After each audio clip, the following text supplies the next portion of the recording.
Alright, welcome back to the channel, everybody. I know it's been a bit since I've made a video like this. Thank you for being patient with me.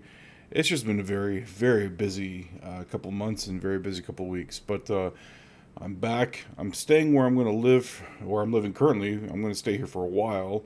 And I'm going to continue producing these videos. And hopefully, in the meantime, or in the short future, near future, late future, whatever it is, they start to get better and better and better. But I'm excited about this particular video. I built the RGM-96X Jesta. I built this about 2 weeks ago and customized it the way I wanted it. And I've been holding off on doing any kind of customization on any of these kits just because I've been a little too worried about screwing up a kit that I spent quite a bit of money on. Now, the Jesta was about $30 some odd. Still not a lot of money comparative to other kits, but it's still, $30. So I wanted to make sure that I did it with a kit that I really liked, that I could practice on, and I do a good job on. And as you've seen in some of the photos, it looks pretty good. So, without further ado, we will get into that kit, which is right here. Look at this beautiful, beautiful kit. Unfortunately, my camera, the lens, is not zoomed out all the way. Unfortunately, it's only a 14 millimeter, but look at how beautiful this is. So before we get into too much detail on how I did this, let's just go over the basics of this kit. Just what this kit can do, what it can't do, and, if it's worth building. The short answer is yes, but let's go ahead and get into it anyway. And so for the first off, we'll start here at the head. You get a little bit of movement, back, forward, side to side. You get a full 360 option here. It can do it, but honestly, you don't need to. But I would be careful here. At the head joint, you can pop this off, and the reason being is because a LED fits in there to light up the eye, or the mono eye here in the Jesta's face.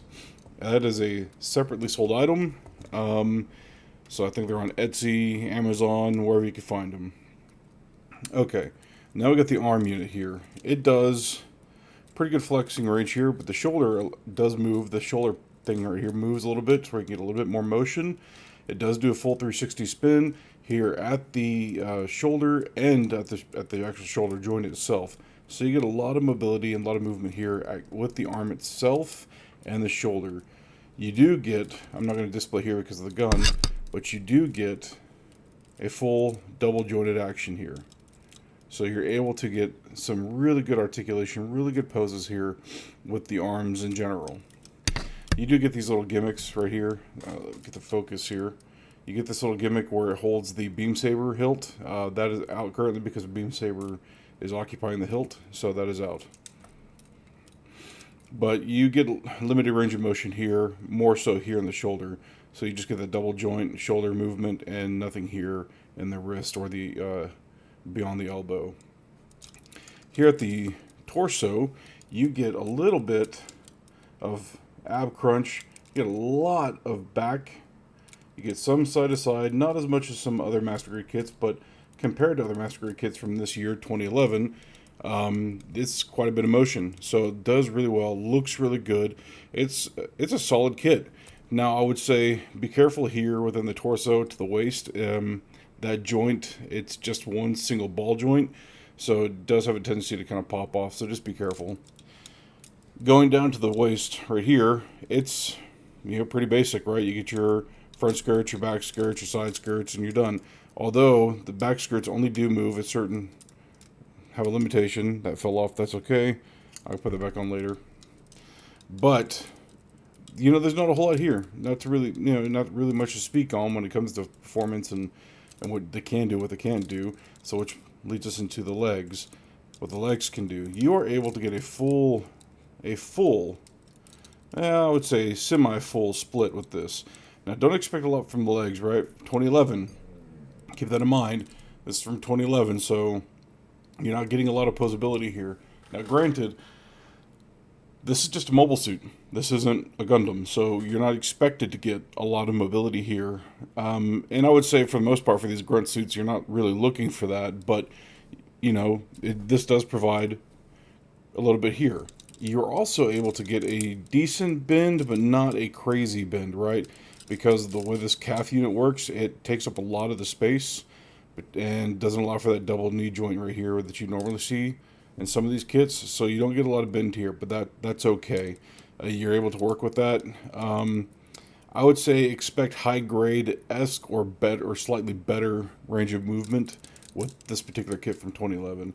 Where it does shine is right here in the feet.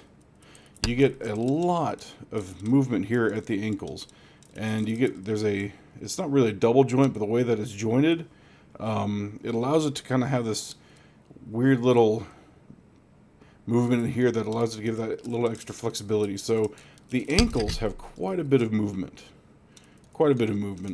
So posing with this kit, you can do quite a bit. It looks really good when you do it.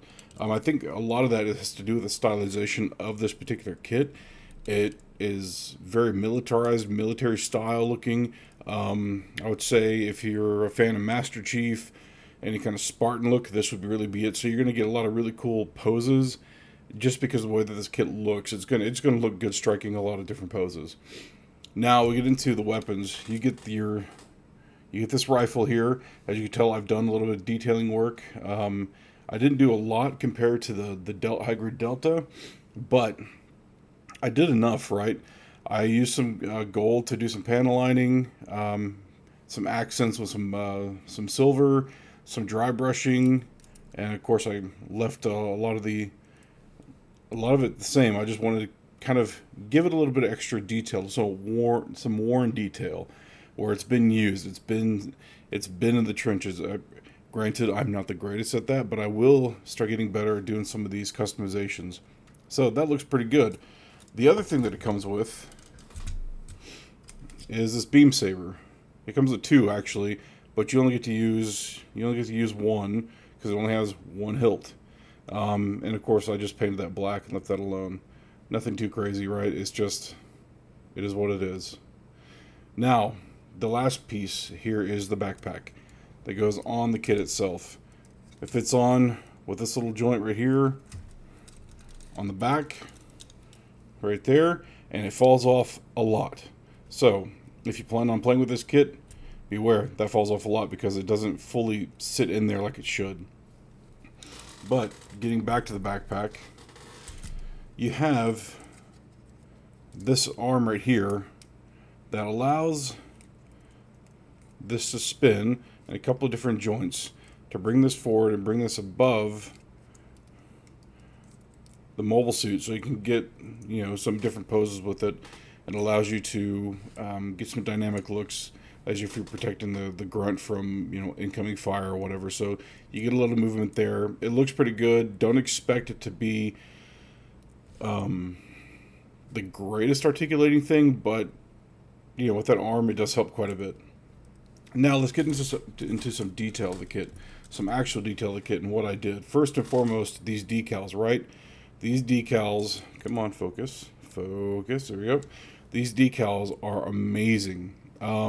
If you have not already and plan on doing so, go to my friends. I call them my friends, but I don't know them personally, but I love their stuff. Go to G-Work or go to New Type or whomever that sells decals and get yourself some of these G Rework decals. These things are amazing. They look phenomenal. And oddly enough, this paint scheme kind of matches the paint scheme of the mobile suit. I did not do that on purpose. I actually did not know that this looked the way it did before I bought these decals and before I painted that. So that is just a odd coincidence. That was not intentful. The decals, mind you, come in a nice sheet like any other decal would. You can see I didn't use all of them, and I didn't intend on using all of them. My goal with this kit was based on kind of some spec up looking tones, and I wanted to kind of get that feel out there. So I went with the darker colors, some darker shade of purple, and left things kind of simple, if I could, and if I may say that. I didn't want to go too outlandish. I tried going red here on the pods. That didn't work. I learned very quickly that the red I was using from Vallejo paints required to be thinned quite a bit, and so did the metallics. So this was a very much, like I said, initially a learning adventure. And so this took a little bit of time to get this all done, but eventually I did. This piece does come off. Will I take it off? No. But it opens up, right? I'm not going to do that. But I went ahead and just kept this, and I bought a bronze paint instead. So most of this you see here, that goldish tinted color, that's a bronze color, right? And so I did that on purpose because I wanted 3 different colors. I wanted a lot. I wanted some different contrast, and so I added some contrast. Let me get my paint stick here so it's better. So I added some contrast within the details to give that layering effect, right? So bronze, purple, black. Bronze, purple, black. I just kind of went about that and tried to strategically place those colors where I could. Now on the back side, oh, the finger fell off. Those master grade fingers suck. On the back side, I tried to do as much as I could. So bronze, purple, black. There's some silver in there for the vents. Bronze, purple, and black. So I tried to keep with that color scheme throughout the kit as much as I could. Overall, I think it turned out really good. I think it looked amazing as an end result. But a tip and trick here with these kits, especially with paints, is if you're doing this all by hand, and I did this all by hand, mind you, there is no airbrushing involved here. Thin your paints. Absolutely thin the paints. You want to be able to make the paints, I would say, basically a little like water thin, right? You want it to be thick, but you don't want it to be really thick. So I would say just a little above water thin. And what that's going to do is going to allow you to do different layers, right? So each one of these pieces was about 5 or 6 layers of paint because it was so thin. And I used the black as the mat. Now, granted, some pieces I left alone because they turned out pretty good and they were covered really well. Other pieces I had to go back in here at the shoulders, at these pauldrons, I guess. I had to go back in there and fix that. I used the black from Vallejo to kind of match where I could, and then add in some colors where the primer didn't fully catch, and that turned out pretty good too. Now, the technique I used that you see some of the silver on, I used for dry brushing. That's a technique I picked up from Warhammer 40k from way back when. Some of y'all might be familiar with that, others may not be, but you get a little bit of the color you want, right? And you dry the brush off with just where it's barely even scraping like any paint on the paper or your discard medium, whatever you use.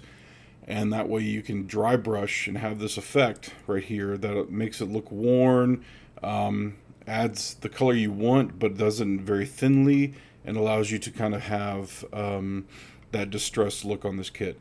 I also did this, or the paint. I also did the same thing here with the bronze and the gold, right? I made it into basically a wash or an ink. I did the same thing here. So I went ahead and got a really really thin, thinner, about as thin as water on that paint, and I got my brush and dipped it in the paint mixture, and then filled it in here. Now what you're gonna have is a little bit of overflow, right? That's gonna happen. You're gonna have overflow. Do not use isopropyl alcohol when you're trying to clean that up. Actually go back in and try to clean up with water as best you can, if you can, and then repaint the areas that are supposed to be dark, so that way you kind of make sure that the lining turns out the way you want it to. And that's exactly what I did here, and it looked really good, and it turned out really, really well. So ultimately, this kit, like I said, was about $30 some odd. It took me about 2 weeks to complete. I from start to finish, putting it together, priming it, painting it, making sure all the colors matched, doing all the lining, custom lining I did, everything. It was all done in about a 2 week period. So ultimately, this kit is by far one of my favorites, not because I spent a lot of time on it, but just because of the way it looks. So ultimately, would I recommend you buying this kit? I really would. From 2011, this kit is phenomenal. It holds up really well. It stands really well. It poses really good. It is just a phenomenal looking kit. And for 2011, it actually stands out. Most kits from that generation don't, but this particular kit does. I would also suggest trying to customize this kit yourself. What I'm going to do, just an FYI for those who might be curious, I'm going to buy this kit again. But instead of painting it this color, since I was a Warhammer fan and I played Warhammer 40k a long time ago, I'm going to do a color scheme on this reminiscent of either the Death Company from the Blood Angels or Blood Angels themselves. And I'm going to start doing that in the coming weeks. So look forward to not so much review on that particular kit because I already did it here, but kind of a overview of what I did and how I did it. So that's the Jesta, the Master Grade Jesta, and what I think of it, what I've done with it, and how it turned out. And I think it looks really good.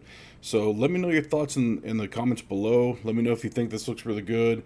And let me know if you've built this and what you thought of this kit. Outside of that, guys, I'm out of here. I'm done. I'm going to let you have your weekend back and keep on building. I'll see y'all later.